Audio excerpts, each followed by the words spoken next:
Right, cool. So here with personal trainer, bootcamp instructor James Scott for our interview today. James, how are we doing? Yeah, good. You?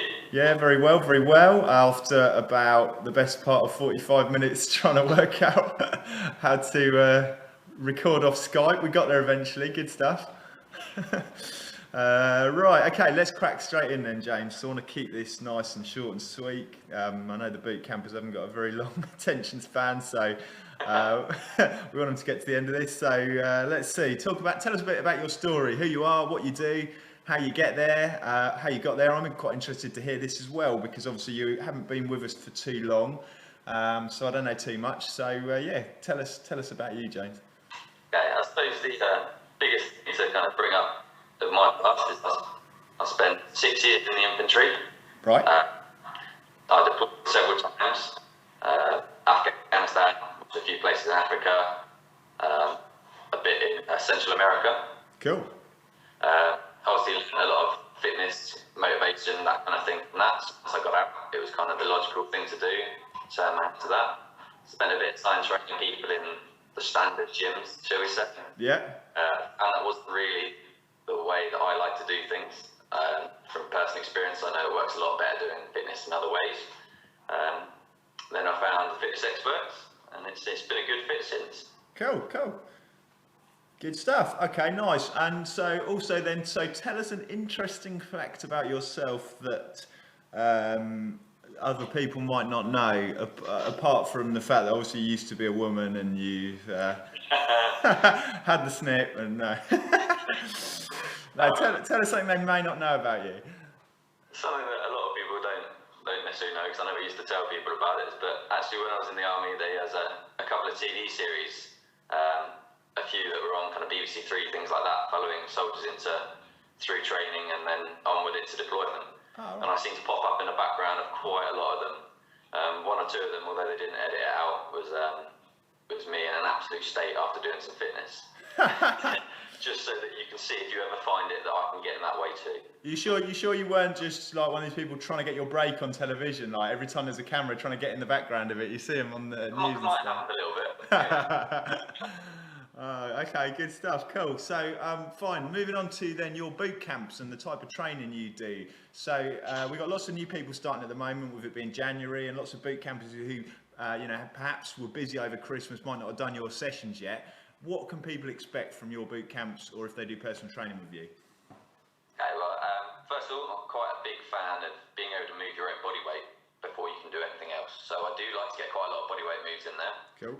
They can be effective, and a lot of people kind of ignore them because they've got other bits of equipment. Yeah. So I like to bring those in. I also like to make things a bit more interesting. One of the biggest selling points of the fitness experts in the boot camps is that we've got interesting kits like tyres, ropes, kettlebells, just all that kind of stuff. So I like to at least get a couple of those into every boot camp session, as well as PT sessions, all depending obviously on what the kind of thing we're training for. But as a whole, I like to make sure we've got a bit of bodyweight stuff and a bit of interesting kit in there as well. Yeah, cool. Keep it interesting. And I mean, particularly that's one of the things for me is like, I worked we talked about earlier, some of the normal gyms and stuff. You've had that experience. I did that for 15 years or so. And for me, like, that's one of the things about the fitness experts, regardless of what the exercise sessions are, if above all they're fun and they're varied and they're interesting, the very fact that kind of people want to come to those sessions, gives us a massive, advantage in terms of people getting results, because regardless of what you're doing in the sessions, the main reason most people don't get results is because it's boring and, they just drop out because they don't go. So yeah, that's cool. I mean, who would want to be standing on an elliptical cross trainer for 45 minutes when you can be throwing tractor tyres around and smacking boxing bags in and things like that, eh? Exactly. There's a good reason you see people on those trainers day in, day out, year in, year out, and never change. Yeah, the reason they don't change. That's it, exactly that. And yeah, I was speaking to someone the other day. You see these people who do like, spinning classes and things like that. Now, nothing against that. I know some people love that, and that's cool. Like, that's, if that's what they do regularly. But they do the same thing. They've been doing the same class week in, week out, the same two classes with the same two instructors doing the same thing. And, cool, they get results to begin with, but it's no surprise that once your body adapts to it, your results plateau and you stop doing it. So, that's why I know I bang on at you guys all the time. But keeping those sessions varied so that people kind of never quite know what they're going to do. Not only does it keep the motivation up, but from a results point of view, you can challenge all your different muscles in completely different ways with different reps, different weights, different exercises, and there's just unlimited numbers of possibilities. So just lets you lot run wild, which is what people seem to like. Cool. Okay, sweet. So moving on then. So like we said, lots of new people starting at the moment. What would you say is your number one tip for new boot campers who are just starting? It could be, exercise related, it could be to do with nutrition, motivation, whatever, one thing. What do you think? I think my number one tip is probably a motivation one. Mm-hmm. It's probably remember why you started. Yeah. Whenever it starts to get difficult, you've always got to think, has the reason I started here changed? Totally, No. In which case, why should you stop training? Why should you give up? Cool. Always I love that. That's cool. That's the mindset thing. So that's it. Everyone has a motivation or a reason you did it. Most people don't join the gym because they like the gym. I know there's some people out there. There's that kind of minority people who love it, but most people don't. It's like the analogy I use when I speak to people is you don't buy a drill because you love drills. You buy a drill because you want a hole in the wall. It's the result that you're after, and it's the same with joining a gym. So that's, I think that's what you're saying there is, focus on when it's getting tough and when you don't feel like doing it, remember, take yourself back to, what that motivation is. Whether it's that wedding that you've got in 6 months' time that you want to look great for, or whether it's that, holiday you got coming up with your friends where you want to look great. Like that's the thing that's going to get you going along on those cold January and February evenings when you don't fancy it. Yeah. Okay, sweet. Right, so let's move on then. So, okay, what is one of the most common mistakes you see people doing when they first start exercising? Okay, it doesn't really happen so much in boot camps, but one of my biggest pet peeves is people copying things out of magazines. Yeah. It's magazine workouts, although some of them can be good workouts, usually have picture A and picture B at the start and finish of an exercise. Yeah. Now, if you take a deadlift, picture A is someone about to pick it up, picture B is someone stood up with it. Yeah. The bit in the middle is actually the important bit. Yeah. From one to the other. You just never show.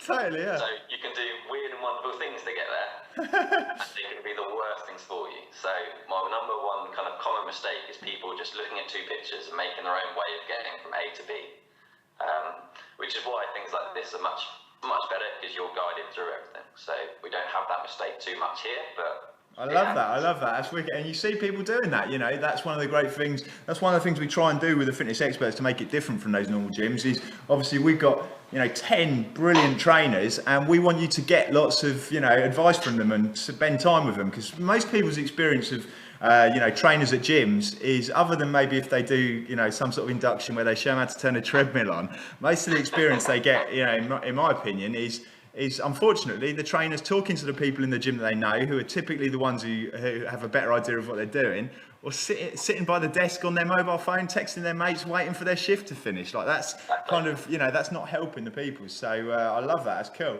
Nice. Okay, so all right, this is something I'm asking all the trainers just to give people some ideas about things that snack ideas or meal ideas and stuff. So give me an idea of the types of things you're going to be eating for breakfast, lunch and dinner today. Okay, breakfast this morning, had an omelette. Yeah, nice. Nice and simple. Nice. I'm not too awake in the morning as normally first thing, so I like to have it simple.